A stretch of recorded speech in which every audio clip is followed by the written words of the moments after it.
What's happening, everybody? It's the Miami Football Fanatic here again. Happy to have you guys back here for some more Finns content. And today, going to be going over the Dolphins' defense from defensive line all the way through to the secondary. Just going to be giving you guys my opinion on whether or not I think what players will be back with the team, if they'll survive the new regime change, the cuts that are definitely going to be coming. The many veterans are going to be cut to save space moving forward, but I'm just going to be giving you my opinion and who I think is going to be sticking with the team. Make sure to check out my last video. I went over the offense from quarterback all the way through to O-line, all that good stuff. But yeah, make sure to check out my offensive review for the team. But without further ado, let's get started with the big man up front, the defensive tackle. Okay, so starting with our 2017 fifth-round pick, Davon Godchaux. He had a pretty similar season to his rookie season, but he got many more snaps this year. He was our starter for most of the year. He was in there for a majority of the snaps, but he was the same pillar of granite that he was in his rookie season. He's excellent against double teams or one-on-ones. The guy just is incredibly hard to move. He's great in the run game. Honestly, I mean, he's not built like a nose tackle, but he does play nose tackle incredibly well. Like, he's incredibly hard to move and just does a great job filling his gaps in the run game. Didn't really give us much this year rushing the passer, but I don't think he was asked to do that much this year. I think that he was just asked to just eat up blocks and try and get other guys free. But Davon Godchaux is definitely going to be a starter for us 2 years to come. And he's going to be one of our main pieces on defense moving forward with our team definitely going into our rebuilding phase. Okay, so on to Vincent Taylor. He only played 8 games this year, getting injured. I think it was after the Chicago game. Can't remember now, but he had 2 sacks this year, but he definitely looked much improved. He looked even stronger, even more explosive, excellent against the run. He looked like an improved pass rusher and showing some surprising athleticism. There's one play against Chicago where he ran down one of their running backs, ran him down from behind, and I was just completely surprised. I didn't know he was that fast, he was that quick. So, but too bad he was injured. I really would have loved to see what he could do over a 16-game season. But Vincent Taylor is definitely going to be improved heading into his third season like Godchaux, and depending on what the Dolphins do in the draft and free agency, I fully expect Godchaux and Vincent Taylor to be our starters. Moving on to Akeem Spence, he had an alright season. I mean, he didn't do anything special. He had his moments here and there, a couple of TFLs, running down ball carriers, guys that were way out of his vicinity. But Akeem Spence, he was nothing special. I definitely think we should be cutting him moving into the 2019 season. Ziggy Hood, the veteran we signed during the season, the 31-year-old, the former first-round pick, similar to Akeem Spence. He had his moments. He played pretty solid a couple games during the season. Had his moments of rushing the passer, getting pressure on the quarterback. But Ziggy Hood probably will not be back with the team with us moving to a rebuilding phase and building around young guys. Sylvester Williams, our other veteran that we signed during the season, the 30-year-old, similar to Ziggy Hood, had his moments here and there, but he was nothing special. It's probably not going to be back with the team. And Kendrick Norton, we signed him, I think, after the season ended, so he's a rookie from Miami. He'll be coming into his second season when we move into OTAs. And I don't think I watched much tape of him coming out of Miami for the 2018 season, but 2018 draft. But Kendrick Norton, we'll have to see what he's made of during OTAs and training camp, and see if he can be some nice depth for us in the interior defensive line. Alrighty, so on to defensive end. We'll start here with Andre Branch. The guy was just as disappointing as he was in his second season. I think this year he only had I thought he had 2-3 sacks this season, but he only had 1.5 sacks this season. He was just terrible. Lacked explosiveness. He he rushes way too upright. I don't know if you guys agree with that, but when I see him rushing him, he's a tall guy, 6'5", but his pad level is terrible. He's way too upright when he's rushing the passer. Complete opposite of Cam Wake. So Andre Branch, we definitely have to cut him. The guy's been a complete disappointment. His first year with the team, he was awesome. He was great against the run. He looked explosive. And now after we signed him to this 3-year contract, this lucrative contract, he's been terrible. 2017 and 2018, he was just absolute trash. So Andre Branch needs to be gone. Charles Harris, I mean, he was a bit of a disappointment this season, but I have been watching him back, watching some tape of Harris, just having a look at, really how he did play during the season. And I was watching the Jaguars game, and I really liked what I saw from him. You can definitely see the progression and the maturation as a pass rusher. He definitely has a plan when he's making his way to the quarterback. But he's definitely developing more moves. He's got some nice, hesitation steps and things like that when making his way to the quarterback. But Charles Harris, he's going to continue to just develop as a player, get stronger, get more in tune with how to be an effective defensive end. Who knows? He might even move to a 3-4 outside linebacker if the team decides to go to a 3-4 scheme. I'm sure Charles Harris would be much better as a 3-4 outside linebacker. He seems to do great pursuing guys out in the open field.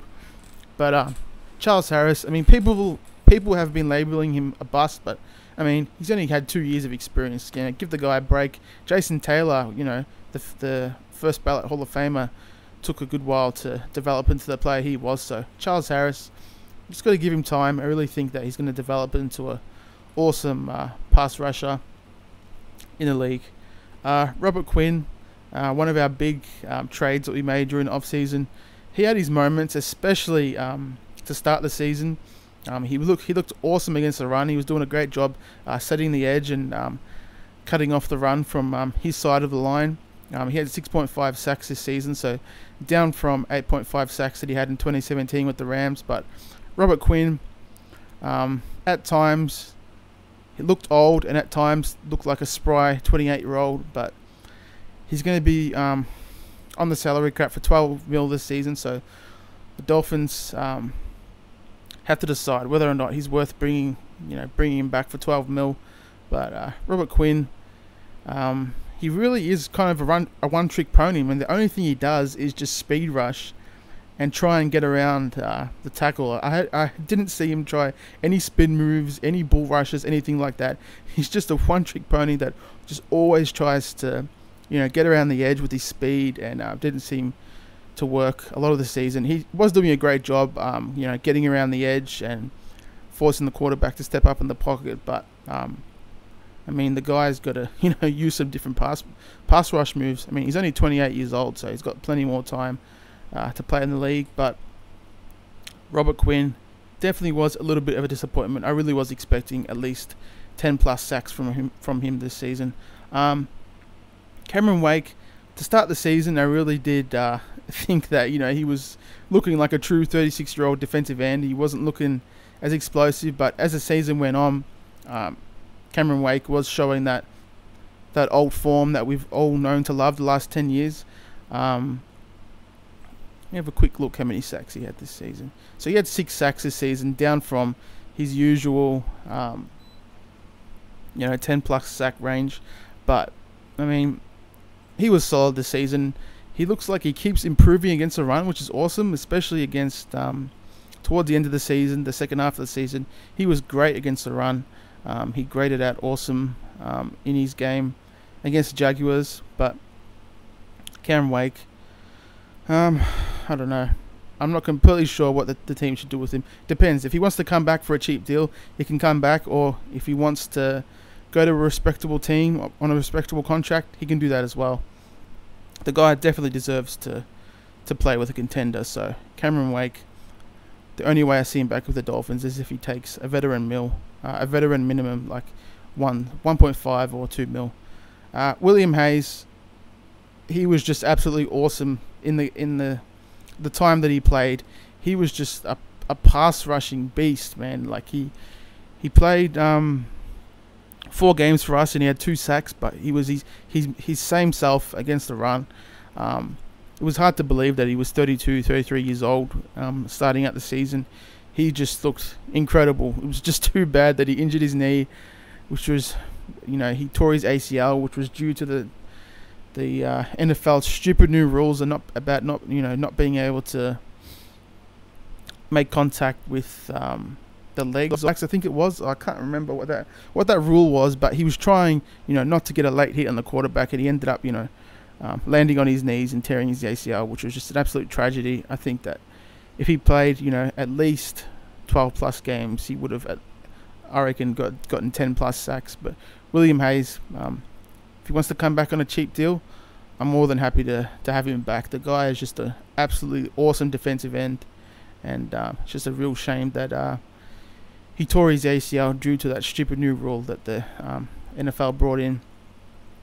But moving on to linebackers.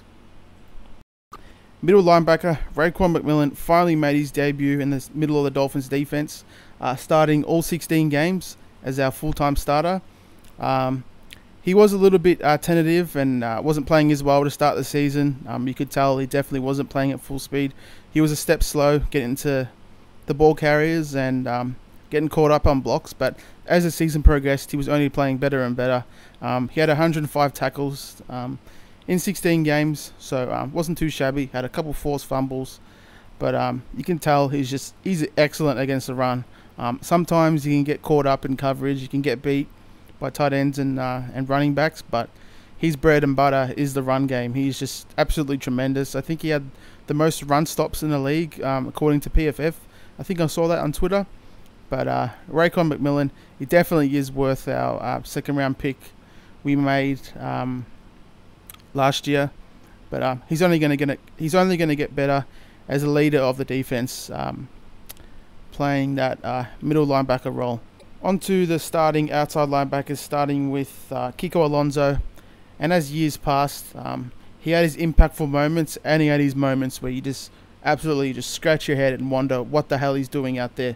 Sometimes he flies in like a mindless missile and just makes absolutely stupid decisions like we've seen the last couple of years. But he did have 125 tackles.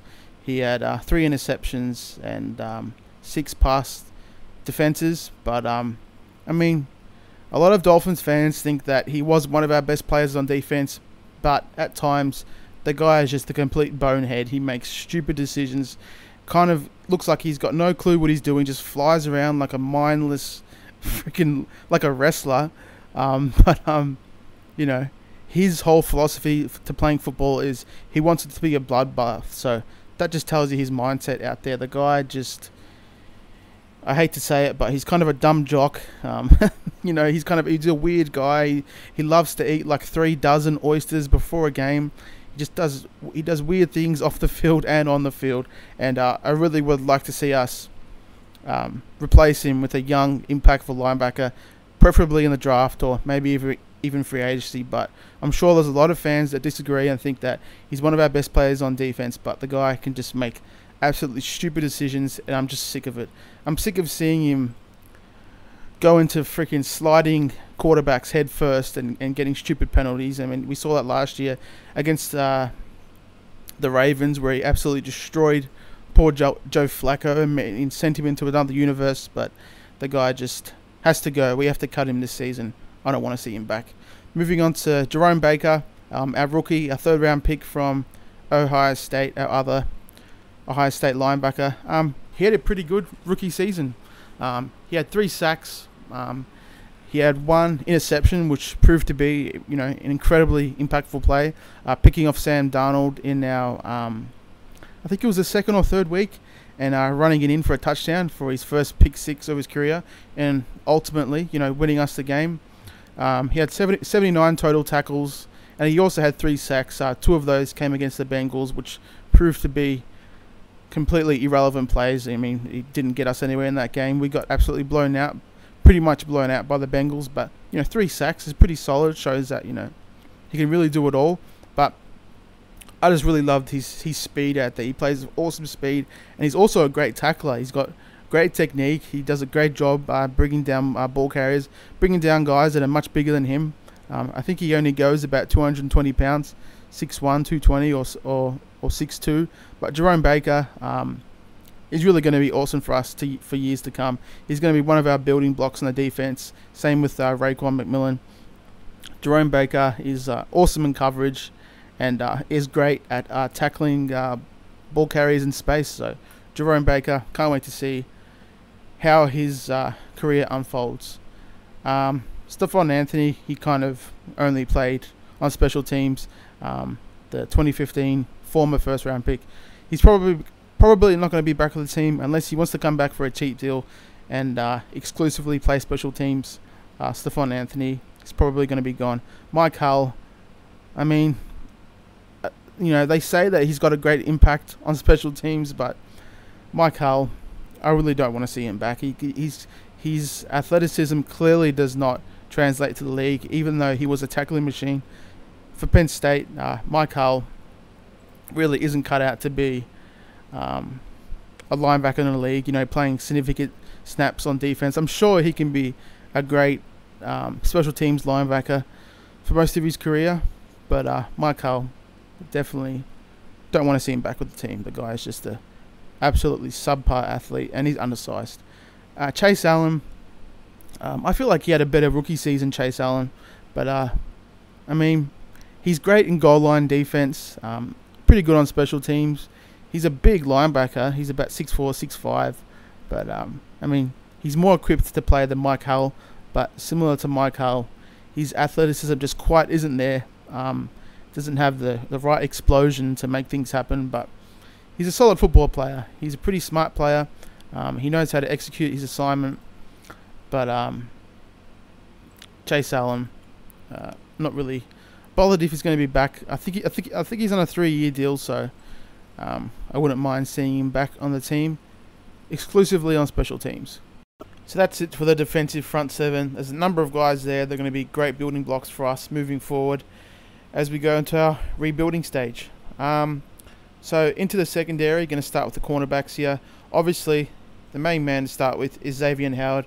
The guy that's really developed into a true shutdown corner this season. It was incredible. I really didn't think he had this kind of level of play in him. He shut down his side of the field and his man just game after the game. It really was incredible. He was just an absolute force at corner, and we really need to find a second corner that can cover the field like Xavier does. He's just absolutely incredible, and 7 interceptions in 12 games is just absolutely tremendous, and just glad that he's developed into the player that he is. Okay, so next is Bobby McCain. He kind of had an up and down season that was probably due to us moving him around. He played outside corner and in the slot, but obviously, not playing exclusively in the slot affected his play. He wasn't the same dominant slot that he was in 2017. He had his moments to start the season, as did a lot of defensive players, but Bobby McCain really has to stick to playing corner. I mean, that's why we gave him an extension, because he turned into an absolutely dominant and great cover corner on the inside. But Bobby McCain has to stick to the slot to be the great corner that he was in 2017. I was going to slot Micah Fitzpatrick as a safety, but, as he played pretty much everywhere in the secondary, I might as well just consider him a corner. He played slot corner, he played on the outside, and just wherever he played, it was absolutely tremendous. He had his up and down moments against the Patriots, giving away some catches to Josh Gordon, but, that's Josh Gordon. He's one of the best talents we've seen at receiver in the last 5 years, but Micah Fitzpatrick, just what an awesome, versatile weapon he was. He was exactly everything that I thought he was going to be coming out of Alabama, and with us taking him in the first round with the 11th pick. Minka, he's got all the intangibles you want from a dominant elite blue chip player. He's got awesome cover skills. He's a great tackler. You can just see he's a step in front of everyone else in the field. He's just got absolutely incredible intelligence and the athleticism to match. Micah Fitzpatrick, he's definitely going to develop into the leader of this defense for years to come. He might even grow into that role in his second year, but Micah Fitzpatrick, just what a player, an awesome player for us in the secondary, and a guy who can play everywhere, but I want him exclusively just to play free safety. That's where he's going to be at his best, using his communication skills, his smarts, his athleticism, his range, his cover ability. He's just going to be at his best at free safety, and we really need to figure out what to do with TJ McDonald, as it'd probably be silly to cut him. It's not going to be worth cutting TJ at this point, but Minka just has to exclusively play free safety. He's going to be an awesome tandem with Rashad Jones. Okay, so back to the corners. It got a bit mixed up there with the safeties. You know, as Minka is a great, versatile secondary piece, but, you know, he has to stay free safety. Okay, back to our other corners. Cornell Armstrong, I mean, he played a little bit to end the season. He looks like a nice athletic cover corner, and let's see what he can develop into coming into his second season. Torrey McTye did a great job in training camp, which led to him getting a lot of starting reps and you know, starting opposite Xavier for a lot of the season. He had his moments. He looked good in coverage. He looked bad, but ultimately he's nothing special. Only 30 tackles on the season, 3 pass defenses. But Torrey McTye, we really need to upgrade that corner talent opposite Xavier Howard. Torrey McTye just isn't going to cut it. So moving on to my biggest mystery of the season, Cordrea Tankersley. I have no idea what happened in 2017 after that London game where he started with the Saints. He was just on an upward trajectory, a guy who I thought he was going to be a starter for us at corner for many years to come. But Tankersley, I have no idea what happened in training camp this past year. His confidence just went out the door. All that ability, all that talent, all that skill to just cover guys out there on the boundary just went out the window. I have no idea what happened. Just the coaches just lost confidence in him.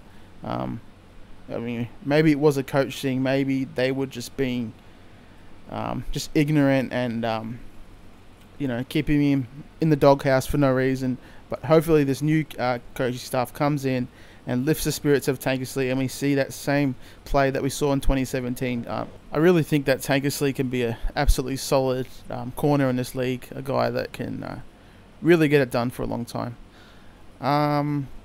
And that leaves us with Jalen Davis, the undrafted free agent that we signed from Utah State. In the time that he played, he looked like he made a great impact, getting his sack on one of his first snaps of his career. He's a small DB at 5'9", but the guy, you can just see, he's got tremendous speed. He had great production at Utah State, getting 5 interceptions in his last year. I think it was 2016 or 2017, he had 5 interceptions, but Jalen Davis looks like a dog, looks like a guy that can really develop into something for us in the secondary, and just a player that can be some nice depth for us moving forward. Okay, so onto the safeties. Rashad Jones, he really was mismanaged this season, with the Dolphins playing him a lot at free safety. But we all know what he does best, playing at free safety, playing in the box, covering tight ends, and just defending against the run and chasing ball carriers in space. He does best when he's in the box, and just the Dolphins just did an awful job. I don't know who to blame for that, if it's the secondary coach or Matt Burke. It was just absolutely terrible. TJ McDonald was used more in the box than Rashad Jones, and then Rashad Jones, when he was put back in his comfort zone with Minka starting at free safety, you just saw that same old Rashad Jones. So hopefully with him starting full-time at strong safety will be the thing to get him back to his Pro Bowl form. TJ McDonald, I mean, he was mismanaged too. He is a strong safety, but you know, I'd rather have Rashad in there, in that role. But TJ McDonald at times looked pretty dominant, and at times he looked clueless in coverage and was just giving up, chunk yardage after another. But TJ McDonald, really, I have no idea what the Dolphins should do with him. I mean, with them hopefully cutting Kike Alonso, we should just transition him to be an outside linebacker. I think he'd do much better. Could you imagine TJ and Rashad playing in the box and just shutting down the run and shutting down any other activity coming from the offense. I think he'd be much better as an outside linebacker. He's got the size. He's 6'1", 228 pounds, maybe even 230. But we really cannot see a repeat of last season with TJ and Rashad, getting flipped from free safety to strong safety. Hopefully this new defensive staff and Brian Flores realizes that Rashad has to be in the box and Micah has to be playing free safety, and they have to just come up with a role for TJ McDonald, and I've got no idea what that is. The last safety on the roster, Maurice Smith. I mean, he just bounced around on and off the roster. He's a talented guy, but he really didn't play much. Really didn't see much from him. So we'll see what Maurice Smith can bring the team in the future. So that's it for the whole defense. It took a while. Not sure at this point if it's going to be longer than the offense video, but there is optimism for the future. We got Devon Gotchaw, Vincent Taylor, Raekwon McMillan, Jerome Baker, Xavier Howard, Cordrea Tankersley, as long as he gets back to his old form, and Micah Fitzpatrick and Rashad Jones. I think he's still got another 2-3 good years left in him. But that's some solid building blocks for us right there as we move into our rebuild, and hopefully cut a number of trash players like Andre Branch and Akeem Spence, and hopefully Kiko Alonso. But yeah, there's some nice pieces for us there, and can't wait to see what kind of pieces the Dolphins are going to add in free agency and the draft. I really hope we get some great blue chip players in this year's draft. Alrighty guys, so let me know what you think with my assessment on the players. Make sure to like and subscribe if you enjoyed the content, and yeah, just leave a comment, positive or negative, I don't really care. Love to hear feedback from you guys, and as always, fins up baby. I'll see you guys in the next video. Cheers guys.